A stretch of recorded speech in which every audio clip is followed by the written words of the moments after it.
Welcome to the Ask Faleskini podcast with a guest. I'm proud to present Nancy Steidl from London, UK. Nancy is an international business consultant and intellectual property law specialist at the Business Mission. Nancy, please tell us more about yourself. What is your story? Thank you very much, Peter. Thank you, first of all, for inviting me onto your show. I'm very excited to have this interview with you. I'm born and bred in Canada. However, I reside now in the UK for about 25 years. I don't know where the time has gone. I'm an international business consultant and intellectual property law specialist at the Business Mission, as you mentioned. My approach combines legal experience with business insight, which really sets me apart from most people in my field. What makes me unique is the ability to guide on intellectual property matters while understanding the broader business context. I've got a deep knowledge of legal and business aspects, also stepping into AI, which we are going to discuss quite a bit through this interview. So the Business Mission, where I'm a consultant and the CEO of us, is a business consulting firm, which we deal with worldwide clients. We deal with helping them with the structure part of business plans, business strategies, and implementing and safeguarding their intellectual property in their business, and also through the artificial intelligence digital landscape as well. So in addition to my role as a CEO of the Business Mission, I really enjoy continuing my education by taking further degrees. I'm on my third master's at the moment. I completed an international business law degree at the University of London in 2021. Then I carried on to do an international business MBA at the Institution of Berlin. And now I'm in the International Intellectual Property Law degree, again at the University of London. And I've got a book coming out. We can discuss that a little bit further on, which is launching at the end of 2024, which is all about starting a business using analogies in layman's terms. Ooh, that's impressive. I'm really looking forward to all the things that I'm gonna ask you during this interview. I would bring it on. I would like to start with intellectual property. As a fund manager, I know that we had always part of assets of every big company is also intellectual property. How about small companies?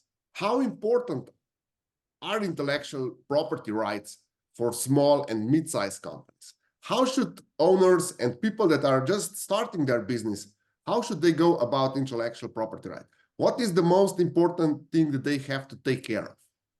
Yes, I think there's a stigma where people don't feel that IP is very important for their startups, but it is actually one of the main assets that really needs to be looked at even before they go live. So things like trademarks, they really need to secure their trademark.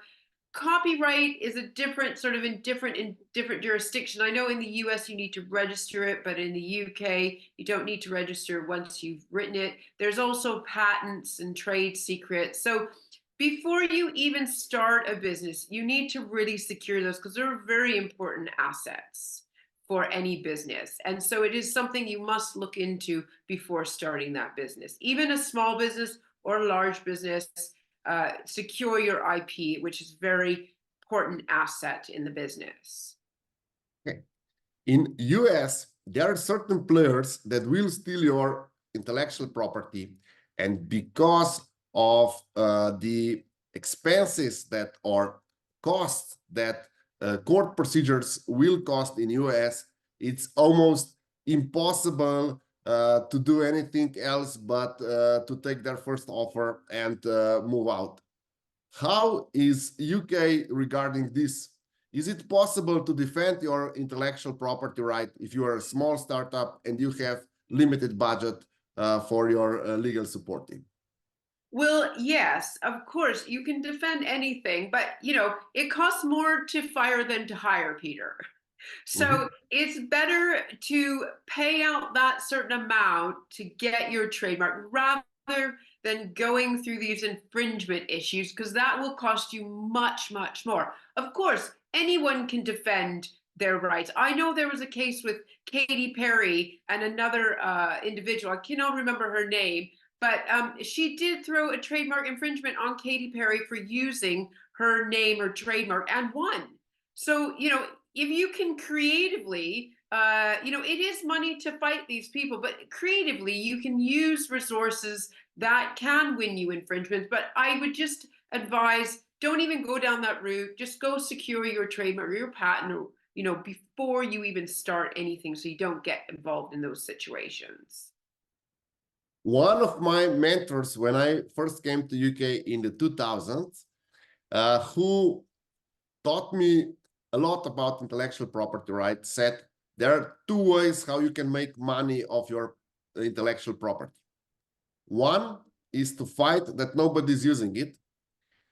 And another one is to let other people use your intellectual property. And if they make it big, just sue them for everything that they made in the past with your intellectual property.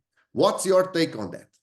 Well, of course. I mean, if you trademark a name and then you can license it out, there's big money there to be made. But yes, I mean, it's a dirty game, Peter, if you go down that route. Fighting all these people. Again, I just say secure from the beginning, and then you don't have these fights, because sometimes there are the big boys out there, and they will fight to the end, and then you might lose that battle, and it will cost you a lot. Is there any insurance that small company can pay for, like legal insurance, that will help them fight for their intellectual property right in the worst case scenario when someone big infringes them? Well, there is business insurance, and if you are a limited company, there's possibly some insurance in there as well. But you are really testing the waters if at the end of the day, in the UK, they do inform you if another application is coming in that may be similar, close to your name, and at that point, you need to really put your cards together and write to them, and or if you find out somebody is using, send a cease and desist letter and start the ball moving immediately. Okay, another tip I would like to get from you for our users is a lot of small and medium-sized companies, they don't have a lawyer on their, let's say, mobile phone. So I was taught from an early age that, because of our family tradition, that we always have a legal team working for us. Every contract needs to be double-checked and signed with lawyers before you sign it as a director or CEO of the company. But most of the small and mid-sized businesses, they just go to the lawyer when they need a service, and they don't have a really good relationship. And I know in my cases, the biggest case or intellectual property right breach for my Swiss fund was 600 million that was breached by, so it was trademark infringement by an utility company.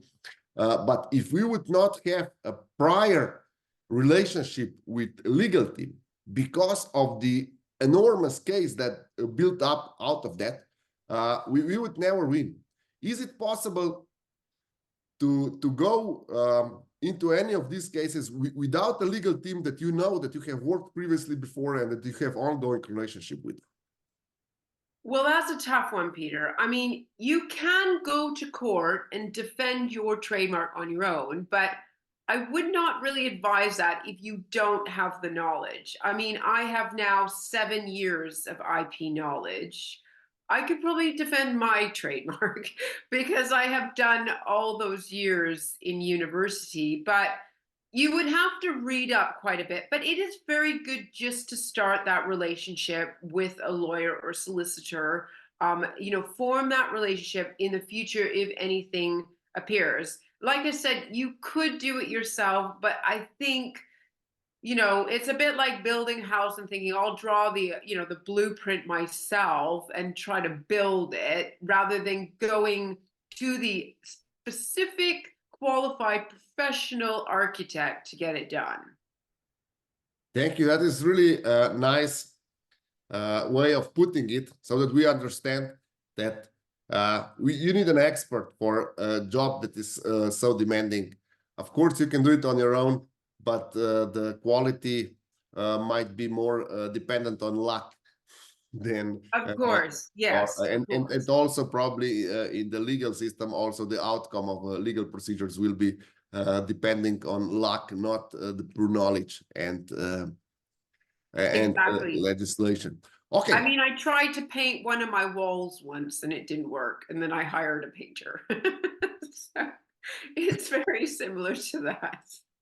Thank you. Thank you. That is a great comparison for our listeners to understand, especially for small companies that are just started to work, that are started to think about their intellectual property and how to protect them and how to go about it. Because it's not just knowledge, it's also an attitude that you have to develop towards intellectual property, because it's a way of doing business.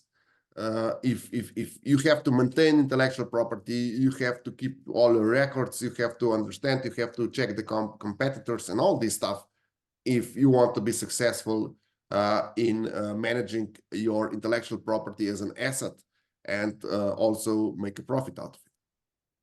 Yes, I think not many people are aware, or people who are starting businesses aren't aware, the huge value that a trademark or a patent comes with, but also the maintenance of it. Ironically, I've just written a blog about that that will go out next week, but there's a lot of maintenance to any of your IP, which I don't think a lot of people take into account, because like a trademark, you need to renew it every 10 years. So you must be sure that you've got the financial funds for that. Same with the patent. And if you're trademarking a certain name in many jurisdictions, you're looking at thousands and thousands of pounds to keep the uphill of that trademark. Thank you. That is important, because I believe that maintenance is extremely important in business, and that is so often overlooked, and it can be considerable cost, especially if you have trademarks that you are not using, that you're just protecting for some future project. This might become a burden, especially if you're a small or mid-sized business. I would like to take you into the AI. I know that you're an expert in AI and AI related legislation. Most of our listeners is from US, but there's some from UK and some from other continental Europe. And I would like to have your point why US market is full of AI, but regulation is not in place yet, and why in Europe there's a place, so regulation is already in place, but there are not a lot of apps using AI available to the market now. How is this possible? Why is Europe first taking care of the rules, and then they will start to encourage market, and why US is encouraging the market first, and then they will take care of the rules? Yeah, it's very interesting. I mean, AI is a real, for people that are not in the AI world, they're slowly seeing things happen. And I know you and I sort of discussed before that it was very interesting when COVID, for me, especially when COVID hit, it was almost like AI then snuck in at that time to, to emphasize, I am here. So these sort of countries, still to this day, we're just trying to figure out the framework of how AI sits in certain countries, So if we look at the US is driving through a landscape of evolving guidelines rather than a centralized rule book still. So various sectors like healthcare and finances are incorporating these ethical concerns into the regulation, and they are emphasizing responsible AI use. I've got another article coming up, which is, who would be responsible if AI gives you a certain product or medicine? Or if there's a car that is self-driven, who's going to be responsible if that goes? So there's a lot of framework that still needs to be dealt in the US. The National Institution of Standard and Technology, NIST, is working on standards to ensure that sort of trustworthy AI. If you look at the United Kingdom, there's a lot of, they emphasize a lot on transparency and fairness in AI, through the AI code, which is issued by the Information Commissioner's Office, the ICO. So the government is actively considering a legal framework to ensure responsible AI, situations. So again, if I touch into healthcare, which a lot of AI is in healthcare, they also emphasize the ethical considerations and the data protection. Data protection is quite a big thing with AI. Okay. Sorry. Can I interrupt you? As a legal expert, what is your take on AI, especially? Is the existing legislation good enough to handle all the problems that AI will cause? Or is there a need for new legislation? Because in US, there is general opinion that existing legislation needs to be just applied, or that existing legislation applies to AI and all responsibilities, and that there just needs to be some practice in court, and that everything is okay. And in Europe, everyone believes that there needs to be a complete set of new regulation in place in order to cover all the new challenges that AI pose to our society. Yes, no, we need new legislation. I mean, it just doesn't work. It's interesting because, I am reading a lot about AI, and, even if I go back to old laws, from 1600s, they're very outdated, and it doesn't really comply with this massive movement into the AI world we're going. I know the EU has already taken that bold step with proposing the Artificial Intelligence Act, so aiming to harmonize this regular framework. And this act is based on those risks, introducing specific requirements for high risk application, and it also addresses those practices that would be unacceptable risk to those individuals. So I do think that the AI needs actually a law on its own. It is so integrated and it is so moving quickly. I think the things that are coming through are faster than the laws that we can, endorse and regulate and put into the legislation. Now I will give you a conservative remark that I often give when speaking with legal people. There's an old saying from Greeks, from ancient Greek times. The more the more laws that are in place, the worse the society is. And we are just putting in new legislation, and for small and mid-sized business owners, this is huge burden, especially because you don't have enough staff, and usually the entrepreneur or the one that starts business is good in something technical. They have a solution for something. They are good either with their hands, or they have a special intellect or something that they can offer to the market. And then they need to take care of all legal requirements. So what's your take on that? Should we have more legislation, or should we have more people that just behave? Yeah, there's a fine line, Peter. Like, you do need boundaries and you need guidelines. It's a bit like saying, well, there's a road and we aren't going to signpost the speed level, but everybody knows it's a road and everyone should know that you should drive in a conservative manner. Well, that's not going to work. That's why we have, this is a 20 zone and this is a 30 zone. Yes, it can get a little OTT, and that's where I don't agree on.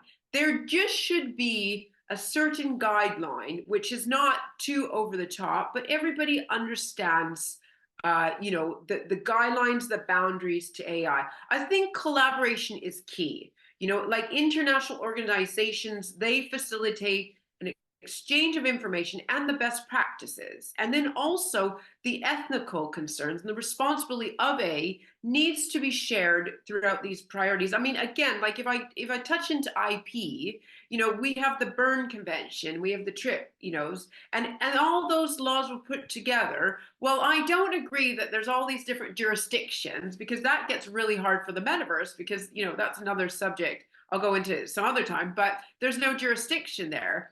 But if there was a global trademark, I think it would help a lot than having all these different, because then, we look at AI and are we going to have these different laws in different countries, which then become even more, OTT. Okay. I will touch a technical detail. Most of AI apps right now, they use neural networks as their prime algorithm to do things. And we know that neural networks, you don't have a trace what's going on. And then this believes that you cannot comply with GDPR.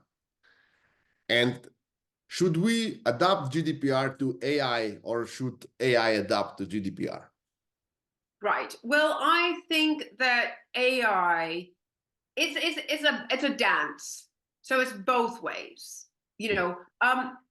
In my book that's coming up, and we'll talk about that later, I use a lot of analogies. So I just say, think of protecting your creative work in the AI world like tending to a digital garden. Okay, so to keep things safe, you need to understand the rules, like kind of having a map. And so regular updates and just making sure that you are safe with the GDPR in your apps is crucial for that sort of sector with AI. Okay. Before we finish this interview, let's talk about your book that is coming out end of 2024. You hinted at it already, but I would like to know what is the purpose of the book? How will it help our listeners and entrepreneurs and business people? How will the book help them? How will you share all your experiences, and what will they benefit when they read the book? Well, my upcoming book, which is set to launch at the end of this year, there is a pre-launch coming up sort of February, March. So this is not your conventional business book. It's a book that's crafted with layman's terms and using analogies. I find a lot of business books out there are very technical. People go to YouTube, they listen to videos, and they're just sort of getting knowledge, but not relatable knowledge. Think of my book like a compass that, guides you through this entrepreneurial complexity with a touch of real simplicity. The other thing I noticed is a lot of business books don't tap into IP at all. They don't tap into health as well, which is very crucial. I think I'll work 24 hours as an entrepreneur and I'll make lots of money, and then you're ill. So it's really work smart, not hard, and map everything out. Yeah. So I always say business is very easy. We complicate it with overthinking and complexities. Mm-hmm. So what would you say is the easiest, or if you can share a tiny bit of your book, what would be your how would you compare business with everyday life? What would be the easiest thing to understand, so that the people that are doing their job, they're looking to go into their own business, how should they think about it when they go in their business? I like that question, Peter, because I always say starting a business is like deciding to have a baby. So the 9 months in the womb is the planning part. Okay, Mhm. so you need to plan. And when the baby comes out, it needs a name. So that's a trademark. And then you can't expect that this baby is going to go make you money in the first year. I mean, it can't even walk. So the mentality when people think, well, why is my business not making any money? Well, you need to allow this business to grow and get structure. And theoretically, if you've given the time to this baby, the baby can stand in year 3. Again, you can't say to the baby, why don't you go out and get a job and give me money? Okay, the baby can't pay your salary. So if you've given it enough time, literally by year 5, hypothetically, this baby can start making you money. And furthermore, this baby has to grow strength. And then there's the key players that come in, the kindergarten teacher, the music teacher, all these other people come in. But in the beginning, it's really, you've got to do a lot yourself, unless you want to put more debt in the business, and then you put this weight on the baby. So I think that's the best analogy, I would say, when you start a business, to look at it like that. I would like to have your take on it. Would you agree that years in business are about 7 years in a life of a person? Absolutely. Absolutely, indeed. Okay, thank you. Is there anything else you would like our listeners to take from this interview? Is there any tips or trade secrets that you can share with our listeners? Well, anybody with a mindset can start a business. And you know what it is? I don't believe in motivation. I believe in consistency.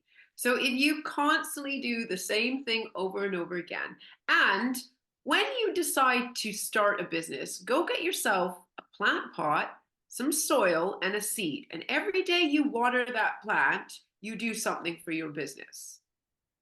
And you will see that that tree will grow in the same parallel as your business. And you must keep going. If you feel exhausted, stop, take the day out, and then get back on your feet. But your health, without your health, you've got no business. And it's like, it's like if you have a child, if you're not happy and healthy, you can't raise this child. And it's the same with business. So I do hope that people will cling into my book when it comes out in December. And, they can follow my author page, which is on Facebook, which is Nancy Steidl Author. I'm also on LinkedIn, so you can follow my page on LinkedIn as well. And, if you have any questions on business, you can send us an email at our website, which is www.thebusinessmission.com. I will include all the links in the description below. And thank you, Nancy, for being my guest tonight. Thank you very much, Peter, and well done on your podcast as well. They're very informative. I've seen many of them, so keep going with that, because knowledge is key. It's king.